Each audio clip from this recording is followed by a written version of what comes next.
Hello, and welcome.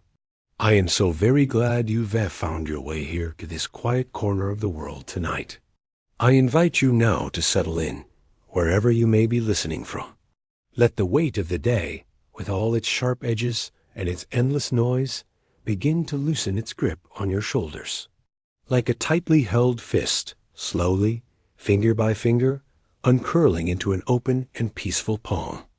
Where in the world are you falling asleep from tonight?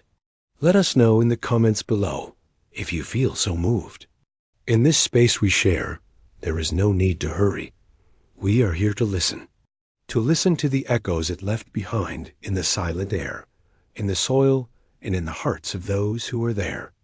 And perhaps, if you wish to join us again, subscribing and ringing that little notification bell, so that you don't miss our next story.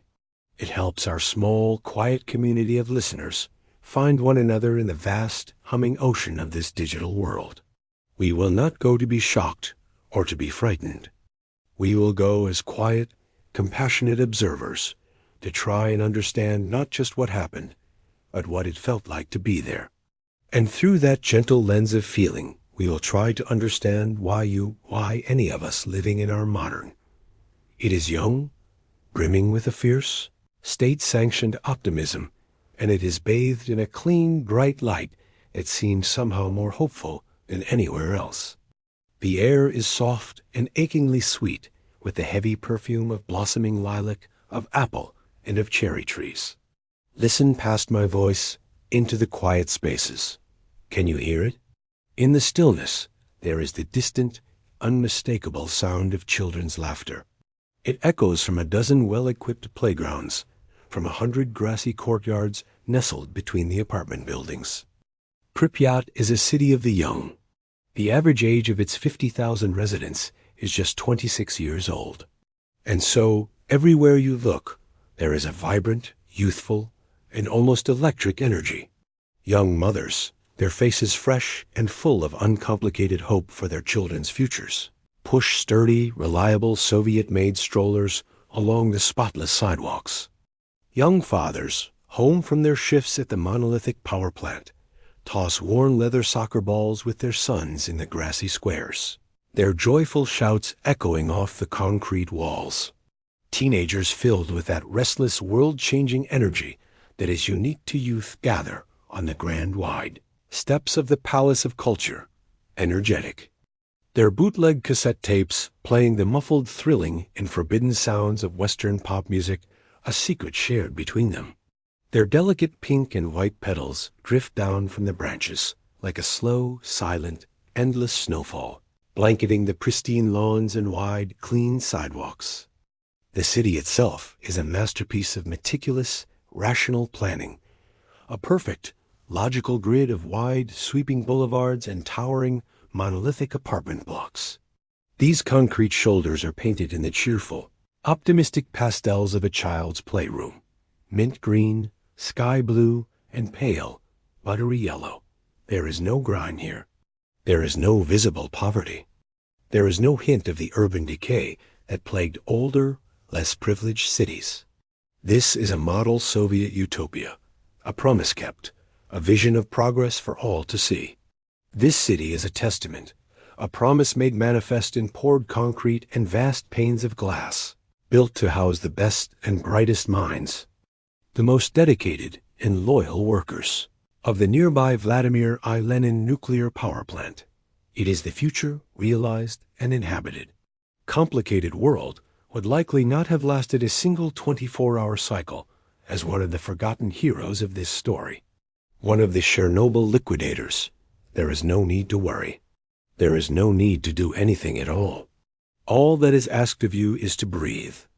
And as you breathe out, imagine you are letting go of everything that is, and allowing your mind to drift gently, like a single fallen leaf on a slow-moving river, into what was, into the deep, silent current of a lost and sacred memory, and to listen.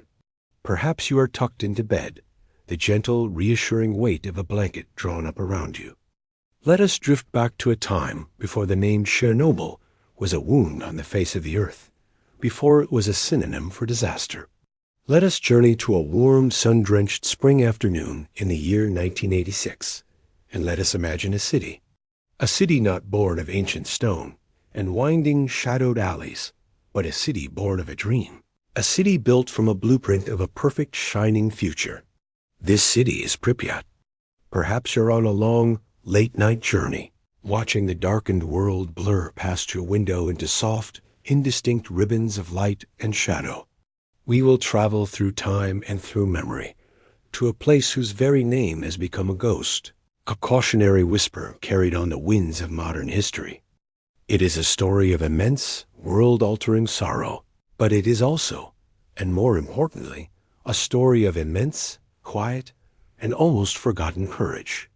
Or maybe, just maybe, you are simply here in the quiet solitude of the darkness, because the shores of sleep feel distant and unreachable, and you are seeking a calm current to carry you there.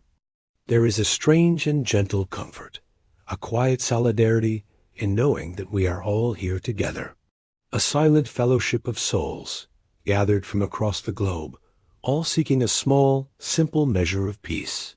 Wherever you are, please know that you are safe here.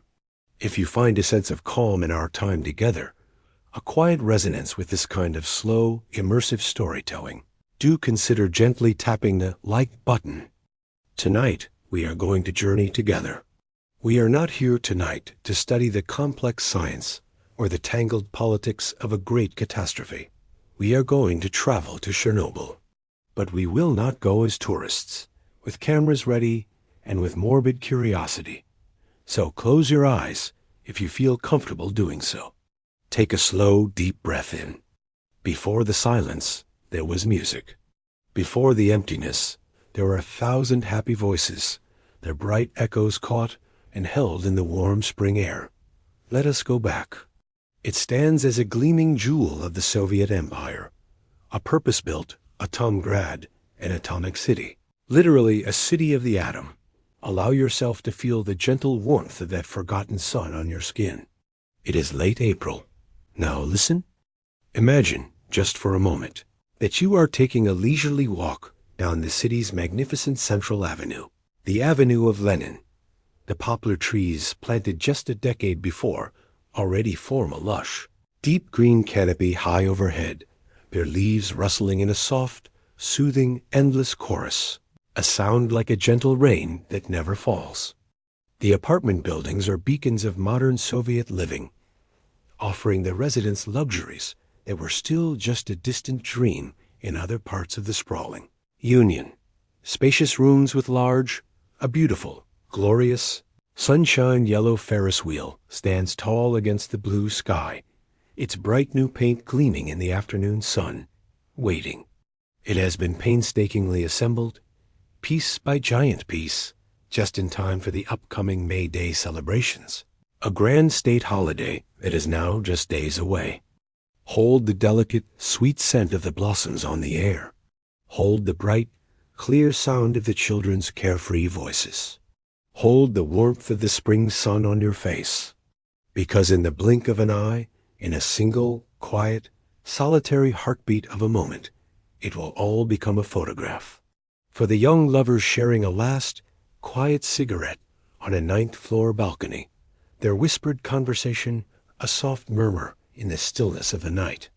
You are standing on your small concrete balcony, the cool night air a welcome relief on your skin, and painting the undersides of the low-hanging clouds in impossible, shifting shades of deep pink, and a sickly, unsettling green, and an ethereal, shimmering gold.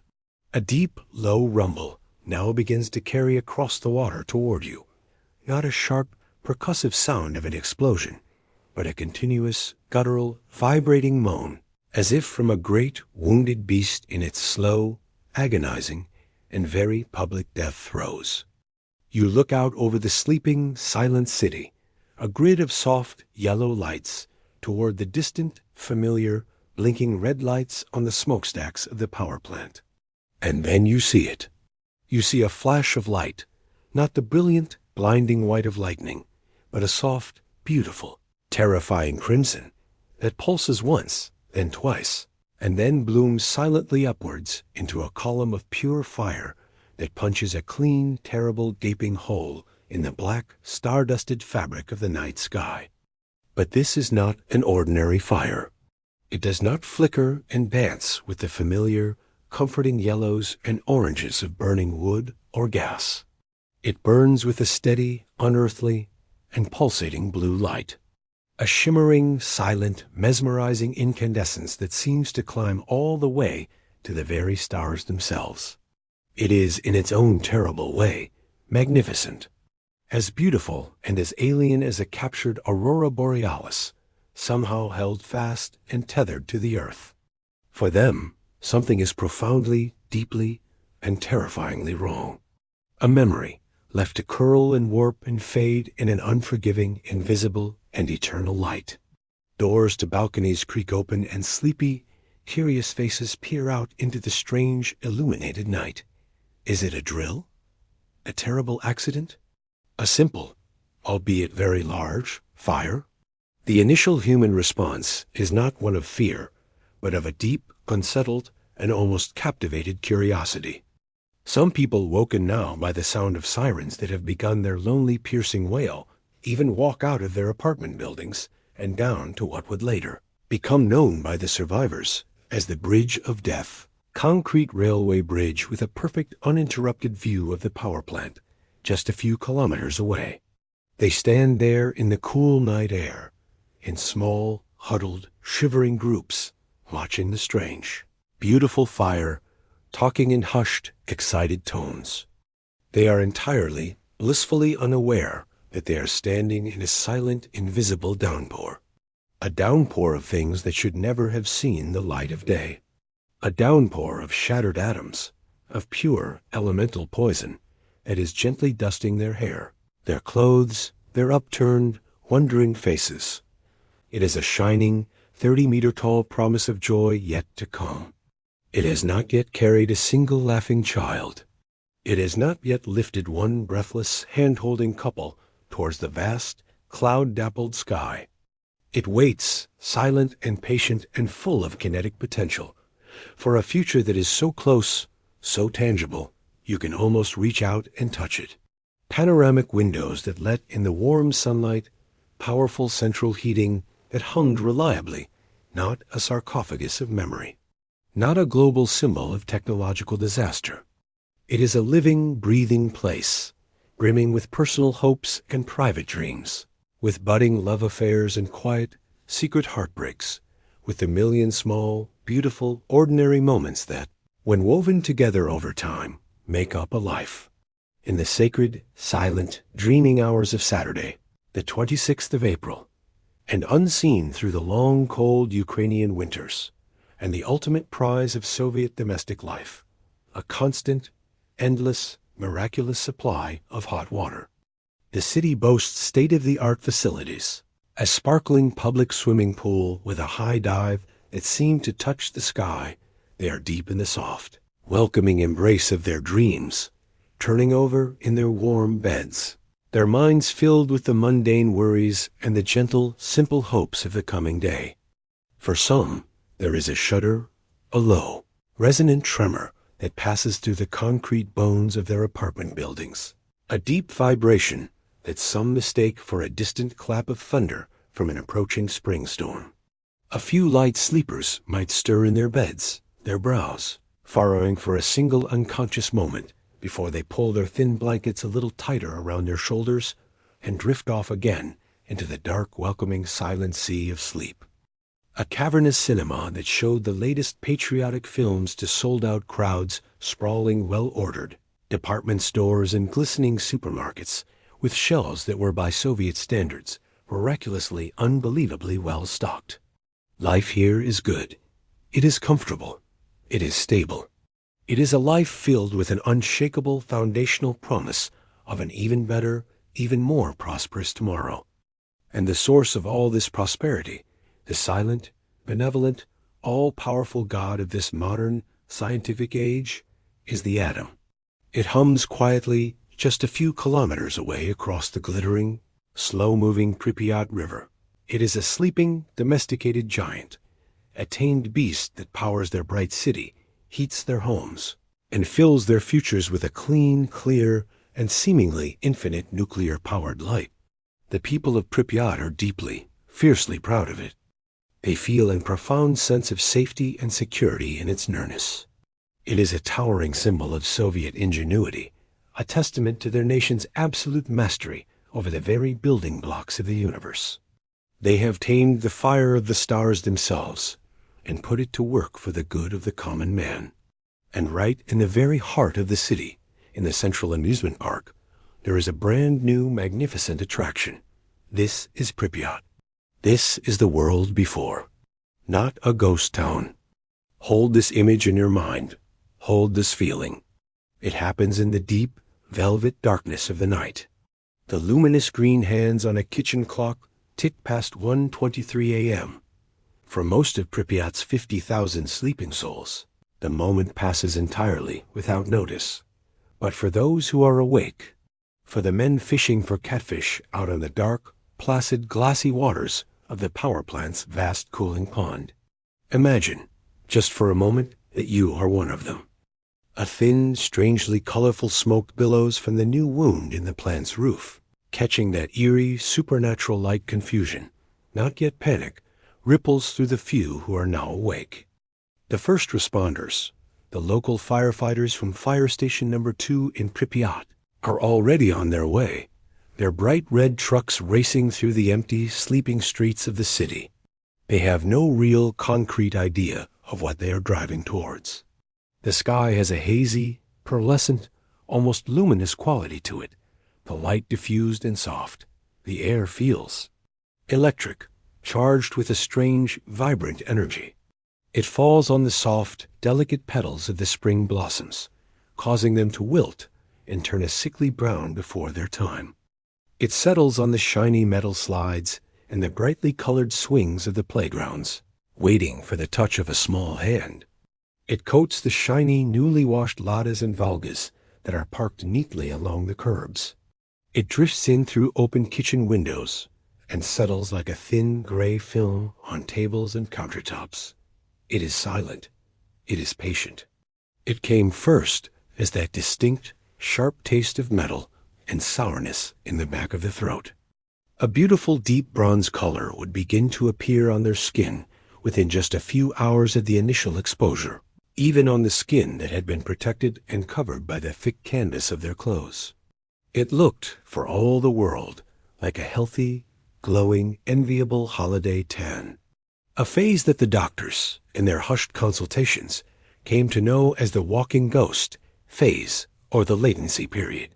After the initial violent sickness passed, they would, for a short and precious borrowed time, feel better, almost normal. The deep bronze tan would remain on their skin, a bizarre souvenir of their ordeal, but the vomiting and the coughing would subside. They could walk. They could talk.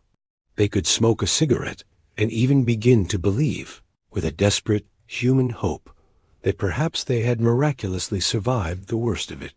But this was a cruel, final, and devastating illusion.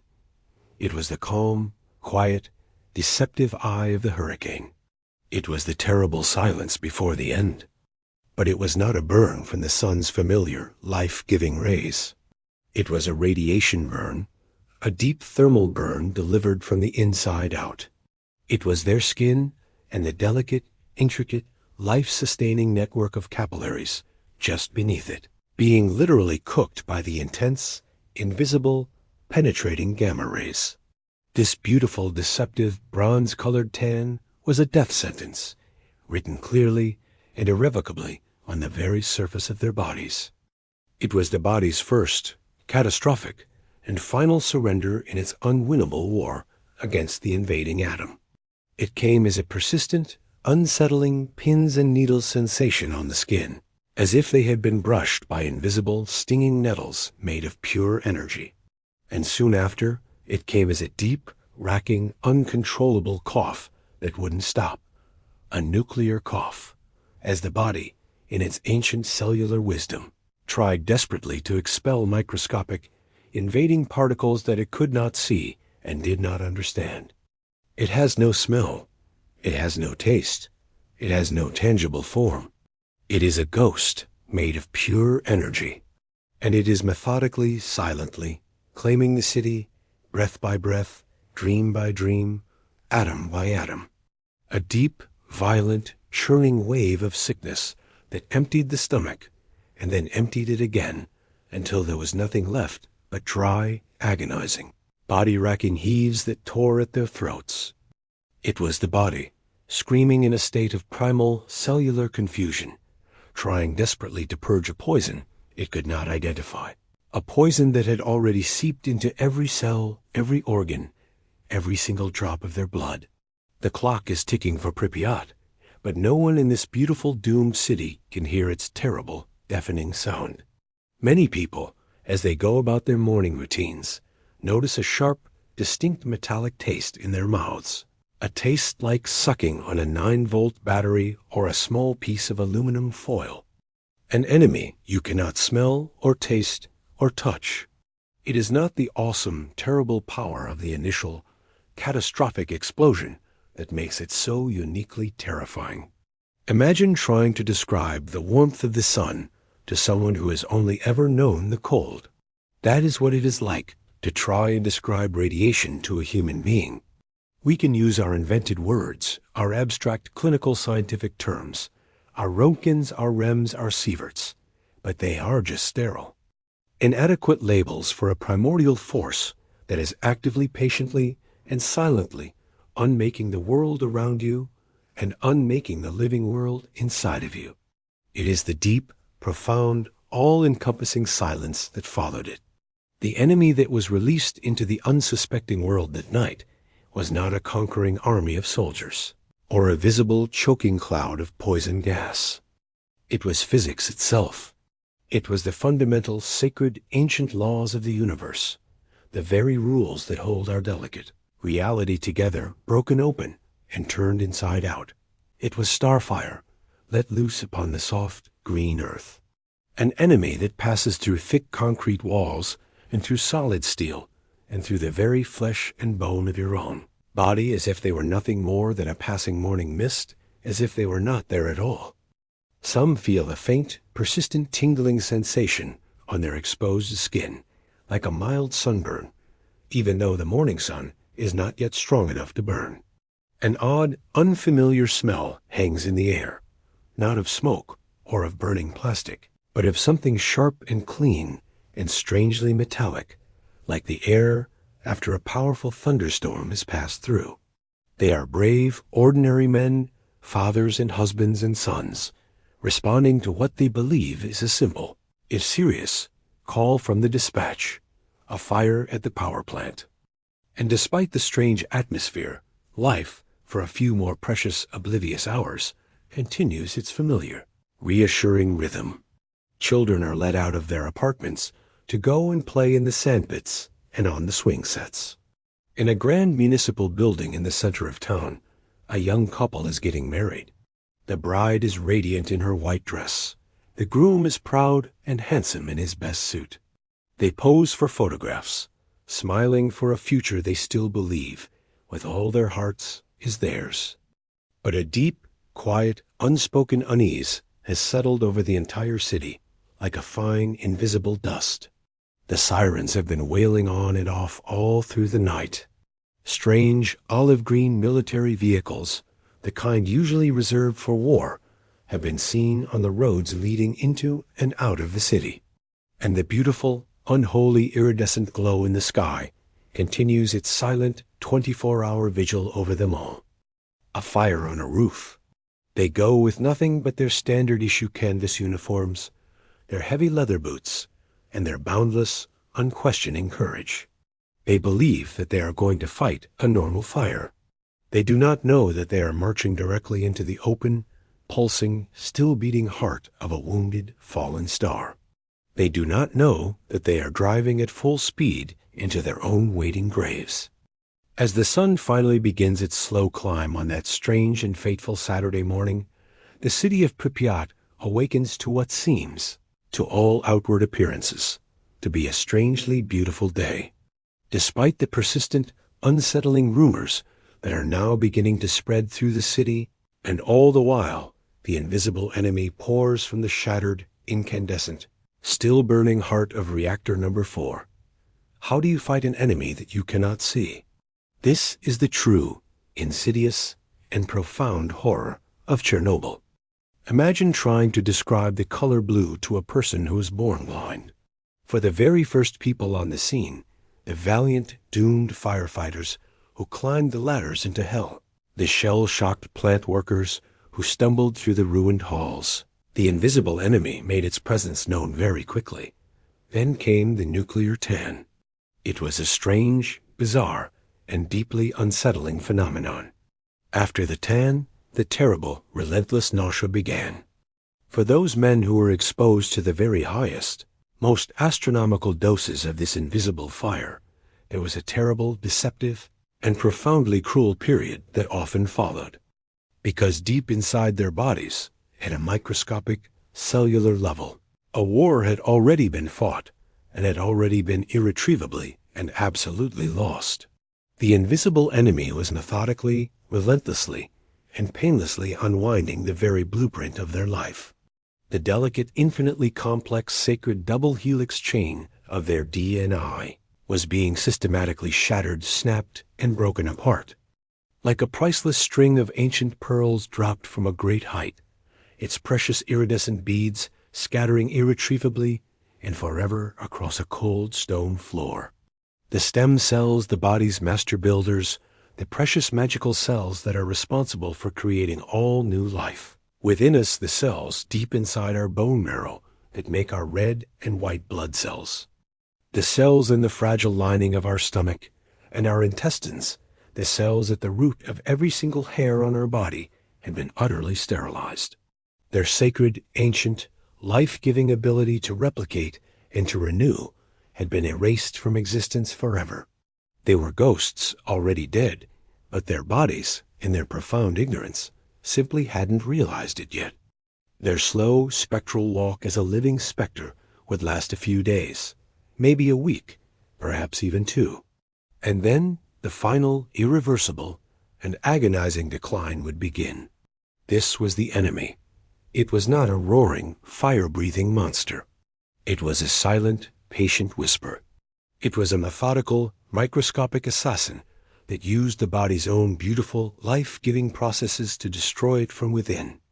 It could not be fought with guns, or with hoses, or with any amount of human courage. It could only be absorbed. It could only be contained, and the only thing they had to absorb it with was themselves. And so they came. In the disorienting, chaotic, and terrifying days and weeks that followed the disaster, a quiet, almost secret summons went out across the vast, sprawling expanse of the Soviet Union. It was an urgent, and often intentionally vague, call to duty. The men who answered this call were given a chillingly sterile, bureaucratic name by the state. They were called liquidators, a term of cold, mechanical efficiency. They were there, they were told, to liquidate the consequences of the accident. It is vital to understand, as we sit here in the profound comfort and safety of our own time, that these men were not a professional, elite army of radiation specialists with years of advanced, specialized training. For the most part, they were us. They were grizzled, middle-aged coal miners from the Donbass region of Ukraine, their faces and hands permanently etched with the fine, dark lines of coal dust. They were fresh-faced, 18-year-old reservist soldiers from Minsk and from Kiev, plucked from their barracks in the middle of the night and put on trains heading east. They were weathered, stoic farmers from the rich, black earth of rural Ukraine, who knew the moods of the seasons better than they knew themselves. They were chemists and physicists from Leningrad, summoned for their knowledge. They were construction workers and bus drivers from Moscow truck drivers, who knew the country's roads like the back of their calloused hands. Helicopter pilots who had learned to fly in the dangerous mountainous terrain of Afghanistan, and ordinary cooks and clerks and mechanics and engineers. They were ordinary men, fathers and sons and brothers and husbands, plucked from the familiar, comforting fabric of their ordinary, everyday lives to perform a task that was entirely, unimaginably, and historically extraordinary. Why did they go? This is a question we must ask ourselves with a deep and profound humility. Some of an older generation still remembered the Great Patriotic War, the Second World War, and for them, this was another great battle for the motherland. Some, of course, were conscripted. They were soldiers in the Red Army, and they were given their orders with no room for debate or question. It was their solemn military duty to go where they were sent. But many, many more of these men from all walks of life volunteered. They went because of a deep, almost cellular, and to our modern, individualistic sensibilities, almost incomprehensible sense of collective duty, of patriotism, of a fierce, unquestioning belief that if they did not go, no one else would. The motherland, their Rodina, was wounded, and she had called for their help. They were told that the situation was serious, but they were almost never told the full, horrifying, scientific truth. How could they be? The full truth was likely beyond the comprehension of even the powerful scientists, who were desperately trying to grapple with the scale of the unfolding disaster. It was a fire that had never been fought before in the long, troubled, and violent history of humankind. So, allow your mind to drift now, and imagine, just for a moment, that you are one of them. It is the summer of 1986. You have received your official stamped summons in the mail. You pack a small, simple bag with a change of clothes, a bar of soap, a few packs of harsh, unfiltered cigarettes, and some worn, soft-edged photographs of your family. You say a hurried, confused, and deeply inadequate goodbye to your wife, to your young children who cling to your legs, their faces filled with a confusion that mirrors your own. You tell them you will be back in a few weeks, maybe a few months at the very most. You promise to write. You board a train that smells of coal smoke and cheap tobacco, or a rumbling, deafeningly loud military transport plane, and you journey for days towards a name that is just beginning to whisper its way, like a dark and terrible fairy tale, into the world's consciousness. Chernobyl. You arrive in a strange, disorienting, and highly militarized world. It is a world of guarded checkpoints manned by stern-faced young soldiers. It is a world with the constant, buzzing, mosquito-like sound of helicopters circling overhead. It is a world of endless columns of dusty, olive-green trucks and endless columns of men in mismatched, dusty uniforms. The air itself feels different here. It smells of the deep, dark, beautiful pine forests that surround the entire area, a clean and primal scent. But underneath it always, there is that same sharp electric metallic tang of ozone a taste. You can feel on your teeth a strange charge in the air that makes the hairs on your arms stand up when you first arrive. The silence here is different too. It's not the peaceful, comforting silence of the countryside you left behind. It is a heavy, weighted, watchful silence. A silence with a presence. The birds, you notice with a growing sense of deep primordial dread, have almost entirely stopped singing. You are given your simple, almost mundane, daily task. Perhaps your job is to drive an old rumbling Kamaz truck, endlessly ferrying loads of highly contaminated topsoil from a scraped clean field to a hastily dug burial site, from the first light of dawn until the last light of dusk. Perhaps your job is to stand at a dusty crossroads all day long, hosing down the wheels of every passing military vehicle with a strange, brown, foul-smelling chemical decontamination fluid they call burda. Perhaps your job is to go into the dead, rust-colored forest with a heavy axe and fell the ghostly, ginger-colored trees. Perhaps your job is to help build a new, clean village for the thousands of displaced, heartbroken evacuees from Pripyat. Or perhaps your job is to wash the streets of the ghost city itself.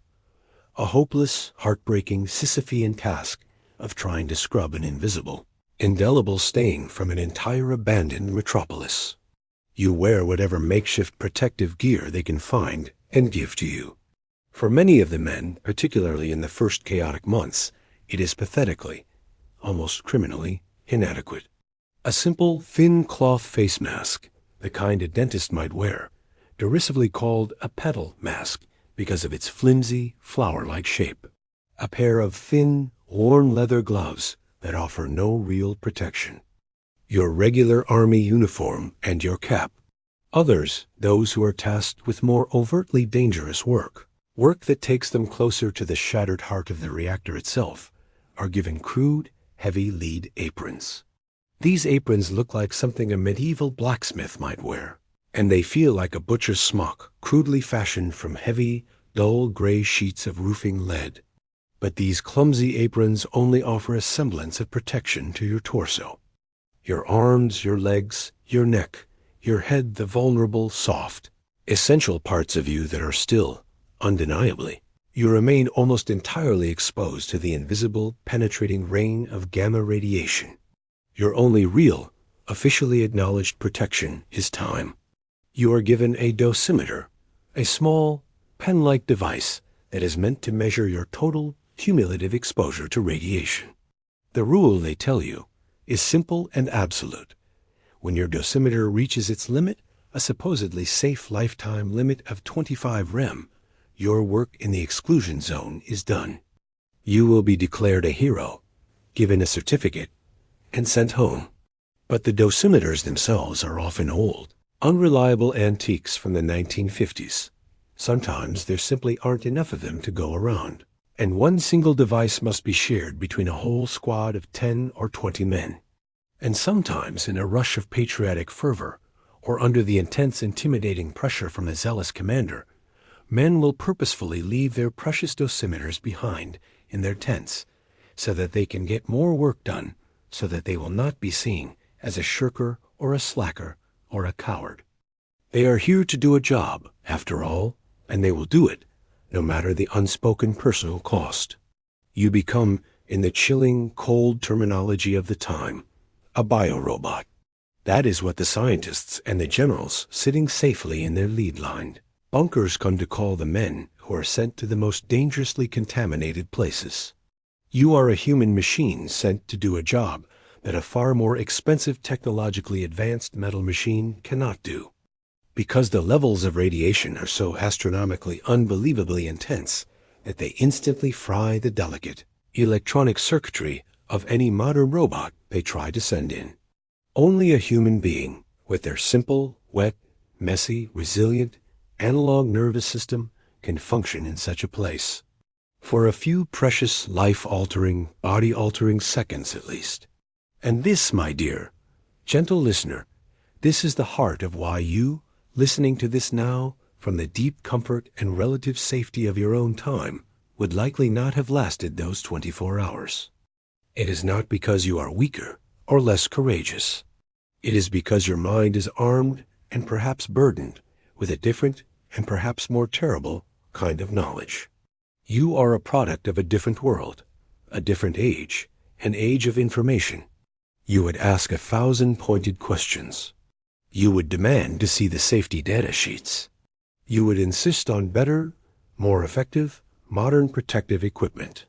You would consult your lawyers and your unions and your international human rights guidelines. You would understand, through the harsh, clear, unforgiving lens of modern science, that every single second you spend in that place is a roll of your personal genetic dice. You would understand that every breath you take of that strange, metallic-tasting air is a silent loan being taken out against your own future health, and against the health of the children you might one day hope to have. The liquidators of Chernobyl did not have that terrible, paralyzing luxury of knowledge. They had only their orders, their profound sense of collective duty, and the reassuring, shoulder-to-shoulder, silent presence of the man standing next to them. They were tasked by their country with building a wall, a shield, between a burning, open, wounded star and the rest of the unsuspecting, sleeping world. And they were building it, brick by invisible, poisonous brick, out of their own living, breathing, mortal flesh and blood. The sacrifices of the liquidators were not made in a single glorious battle, but in 1,000 small, grinding, and often forgotten acts of endurance. Let us now drift into a few of those moments and try to feel the weight of their choices. Let us first descend into the earth. We are going to the tunnels. In the weeks after the explosion, the greatest fear of the scientists was a second, much larger explosion.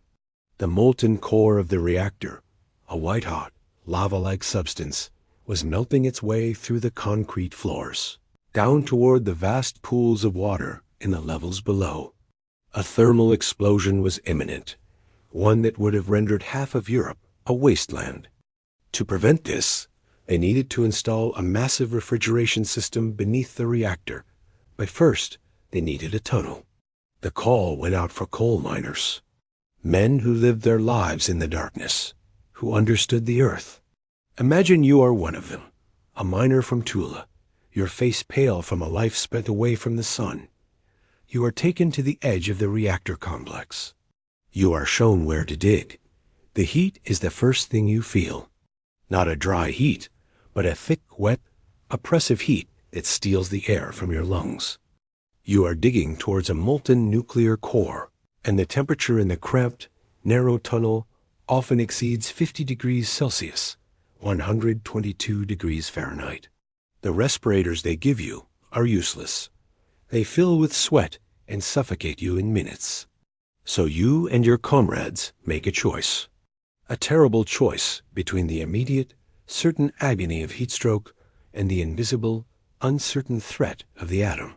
You strip down, working in nothing but your shorts and your boots, your bare, sweating skin instantly covered in a fine layer of radioactive dust. The only sound is the rhythmic scrape of shovels against the earth, and the sound of men singing old mining songs in the darkness, their voices defiant against the heat, against the fear, against the great, silent beast that burned just a few meters above their heads. They finished the 150-meter tunnel in just over a month, an impossible feat of raw human will. They were heroes, and most of their names are lost to time. Now let us ascend. Let us climb to the most dangerous place on the entire planet. Let us go to the roof of Reactor 4, a place so lethal the men called it Masha. The roof was littered with the incandescent, supercharged guts of the reactor, blocks of graphite and fragments of nuclear fuel, so radioactive they would kill a person in minutes. The expensive, sophisticated robots they sent to clear the debris had their circuits fried by the intense gamma radiation, and they died, becoming part of the deadly mess. So, they sent the biorobots, the men. Picture the scene. You are a young reservist, not yet 30. You are being dressed in a makeshift suit of lead armor, heavy sheets of the metal strapped to your body like a medieval knight preparing for battle. The suit is heavy, over 50 pounds, and you can barely move. Your mission, you are told, is simple. You will run out onto the roof, pick up one piece of graphite with a shovel, throw it into the chasm of the reactor, and run back. You will have, they say, 90 seconds. You burst through a lead-lined door into a world of impossible silence. The sky is a strange, sickly yellow. The ground crunches under your boots, a sound like walking on broken glass. It is the graphite. You feel the radiation like a physical pressure, a heat on your face even through your mask. You spot your target, lunge, the shovel feeling as heavy as the world. You scoop, heave, and watch the dark shape tumble into the smoking abyss. The siren wails. Your time is up. 45 seconds. You turn and stumble back to safety, your lungs burning, your body drenched in sweat, a metallic taste filling your mouth. For this act of unbelievable courage, you receive a small bonus. You have absorbed a lifetime dose of radiation in less than a minute. You will never be sent to the roof again. More than 3,000 men will make the same terrible, lonely run, clearing the roof, shovel by shovel. They did what technology could not. And finally, let us go to a quiet hospital room in Moscow. This is where the first firefighters were taken, their bodies so saturated with radiation that they had become radioactive sources themselves. Let us think of Lyudmila Ignatenko, the pregnant wife of Vasily, one of those firefighters. The doctors forbid her from touching her husband. He is no longer a man, they say, but a dangerous object. But love does not know radiation. It only knows loyalty. Imagine her, day after day, in that sterile room, watching the man she loves literally fall apart before her eyes. His skin sloughs off. His hair falls out. He coughs up pieces of his own lungs. And she stays. She holds his hand. She whispers to him. She refuses to leave his side. She, in her own way, becomes a liquidator. She uses her own body as a shield to absorb his pain, his sorrow, and the very last of the deadly rays that his body emits. He dies in her arms. He is buried in a sealed zinc coffin under tons of concrete. The baby she is carrying, a little girl, will live for only 4 hours after birth, her own small body having absorbed the radiation that would have killed her mother. This, too, was a sacrifice born not of duty to the state, but of the fierce, unshakable duty of love. There is no medal for that kind of courage. The Battle of Chernobyl did not end when the fire was out, or when the sarcophagus was built over the ruined reactor. For hundreds of thousands of liquidators, a second, longer, and in some ways, lonelier battle was just beginning. They went home. They returned to their villages, their towns, their cities. They carried their certificates of heroism and the small cash bonuses they had been given. But they also carried something else, something invisible, deep within their cells. They tried to resume their old lives, to go back to their jobs in the factories and the farms and the mines. But they were changed. They were ghosts in their own lives. How could they explain to their wives, their friends, their children, what they had seen? How could you describe the taste of metal on your tongue, the sight of a forest turned red, the feeling of running across a roof that felt like the surface of the moon? How could you describe a silence that was louder and more terrifying than any explosion? Their experiences were beyond language, and so many of them fell into a deep, profound silence of their own. Then came the illnesses. The invisible enemy they had fought began to emerge from within them. It came as a strange, persistent tiredness that settled deep in their bones, a weariness that no amount of sleep could cure. It came as a shadow on a lung X-ray. It came as cataracts that clouded their eyes, making them old before their time. It came as cancers of the thyroid, of the blood, of the stomach. It came as heart conditions, as immune system failures. It was the Chernobyl necklace, the telltale scar on the throat from thyroid surgery. And with the illnesses came a second, more bitter betrayal. The state that had sent them, that had called them heroes, often turned a blind eye. A bureaucracy was a labyrinth. To get official recognition, to get a pension, to get medical help, they had to prove that their specific illness was directly caused by their time in the zone. It was a cruel and often impossible task. Their medical records were often lost or classified. Some officials denied the scale of the health crisis, calling it radiophobia, a fear of radiation, rather than the real physical consequences of it. Many of these men, these quiet heroes, died in their 40s and 50s, their bodies broken by their sacrifice. They had fought a war for their country, a war for the world, and they came home to a peace that was filled with pain, with sickness, and with the bitter silence of being forgotten.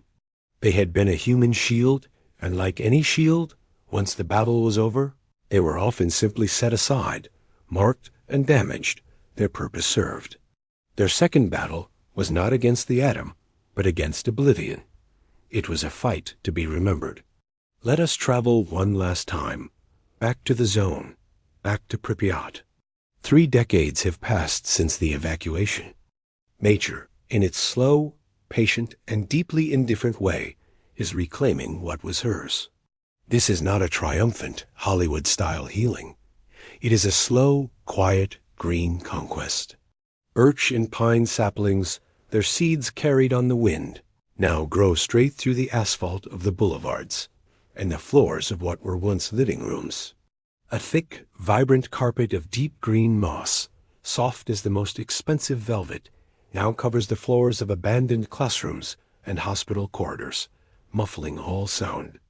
In the evenings, a red fox, its fur a startling, vivid splash of life against the gray decay, might dart across the vast, empty central square, where grand May Day parades were once held, wild boar root in the earth where rose gardens once bloomed. A pack of wolves might make its den in the ruins of a collapsed supermarket. To walk through Pripyat today is to walk through a city-sized memory. It is a modern-day Pompeii, a perfect chilling snapshot of a lost world. The disaster did not destroy the city with fire or with lava. It simply pressed the pause button on life, in the middle of a sentence, in the middle of a dream. And so, everything is exactly as it was left in those few, frantic, confusing hours of the hurried evacuation. Let us drift, like ghosts ourselves, through its silent, waiting spaces, and let us listen to the stories that the forgotten objects whisper to the wind. Here is a kindergarten. The floor is littered with tiny, discarded children's gas masks, their round, glassy eyes staring up at the peeling ceiling. They are a haunting, prophetic image of a danger that had always lurked just beneath the perfect utopian surface of their well-ordered world. Little wooden cots are still arranged in neat, orderly rows, their thin, patterned blankets still tucked in, as if waiting for toddlers who will never return from the playground to take their afternoon nap. A single doll, its soft plastic face cracked by 30 winters of frost and 30 summers of sun, one vacant eye missing, lies on its side in a dusty corner. It stares up at nothing with a look of permanent, frozen surprise. It saw everything. It is still seeing it. Here is a school classroom on the 3rd floor of a silent building. The date is still written in a child's neat, careful cursive on the dusty green blackboard. April 26, 1986. A lesson on Soviet history was planned for that Saturday. Open textbooks, filled with the triumphant stories of the revolution and the glorious progress of the state, lie on the small wooden desks, their pages yellowed and stiff and warped by decades of rain and relentless humidity. You can almost feel the residual presence of the students. You can almost sense the restless, electric energy of a Friday afternoon, the sweet, universal anticipation of the coming weekend. Their ghosts are here, captured and preserved forever in the silent, swirling dust motes that dance in the single weak, buttery beam of sunlight that slants through a broken window pane. Here is an apartment on the 7th floor of a concrete tower block. A framed family photograph still sits on a warped wooden mantelpiece, a smiling young couple, their arms wrapped around each other, squinting happily in a long-ago summer sun. The garish floral wallpaper is peeling away from the damp concrete walls in long, curling strips, like aging, sunburnt skin. In the middle of the floor, covered in dust and fallen plaster, sits a child's single red shoe. You can feel the sudden, jarring panic of the evacuation in this one small lost object. The residents were given only a few hours to gather their most essential belongings. They were told it was a temporary, precautionary measure for only 3 days for their own safety. The buses are waiting. The metallic voice from the military loudspeakers blared through the streets, and so they left everything else behind. Their photographs, their love letters, their wedding dresses, their children's toys, their entire accumulated lives. They left a city of 50,000 people, believing with all their hearts that they would be back on Tuesday. These are the real ghosts of Pripyat.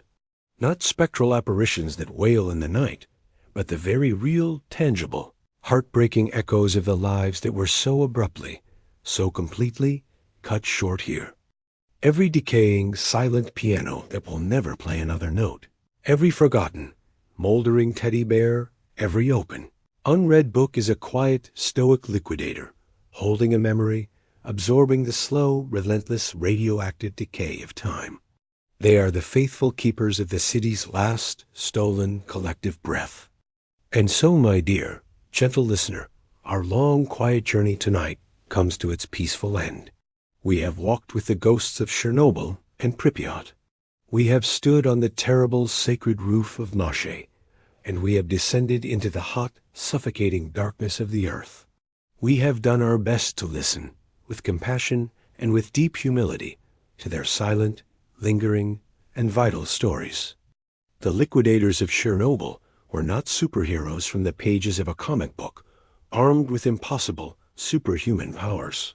They were, for the most part, ordinary people who, when faced with an unimaginable, unseen, and unprecedented horror, a horror that threatened to consume the world, did not turn away. They stepped forward into the invisible fire. They dug, and they drove, and they flew, and they shoveled. They stood, a human wall, a human shield, and they absorbed the terrible, silent poison of a fallen star, so that millions upon millions of others would not have to. Their great, collective sacrifice is not written on grand, triumphal marble monuments in the centers of great cities. It is written in the quiet, dusty records of underfunded hospital wards. It is written in the too early graves in village cemeteries, scattered all across the vast lands of the former Soviet Union. It is written in the deep, abiding sorrow of the families they left behind. Their truest monument is written in the simple, profound fact that we are here now safe and sound in our beds. In a world that is still habitable, a world where we are able to even listen to this story. Their story is a quiet, humbling reminder of the immense, crushing weight of memory and of the profound, terrifying fragility of our modern, technological world. It reminds us that the past is never truly past. It lives on, a quiet energy, in the earth beneath our feet, in the air we breathe, and most importantly, it lives on in the stories we choose to tell, the stories we choose to remember, and the stories we choose to whisper into the quiet of the night. As you begin to drift now, deeper and deeper into the peaceful, welcoming, and safe realm of sleep, perhaps you can hold a quiet, gentle thought for these men, for these forgotten heroes, the liquidators. Let the stories we've heard tonight not be a source of fear or anxiety, but a soft, melancholic lullaby, a quiet story of duty, of sacrifice, and of the profound, enduring courage that can be found in the most ordinary of human hearts. There is nothing more for you to do now. There is nothing left to solve. There is nothing you need to hold on to. You have listened. You have been a quiet, compassionate witness. And that is more than enough. Let your thoughts begin to soften and dissolve now, like the forgotten city of Pripyat, dissolving slowly, gracefully, back into the quiet, patient forest. Let go of the day, with all its sharp edges and its lingering concerns. Allow yourself to sink down, down, down, into the deep, soft, comforting stillness that has been waiting patiently for you all along. May your sleep be deep and peaceful. May your dreams be gentle and kind. And may you rest now in the quiet, healing silence. Rest and rest and rest. Good night, and thank you for being here.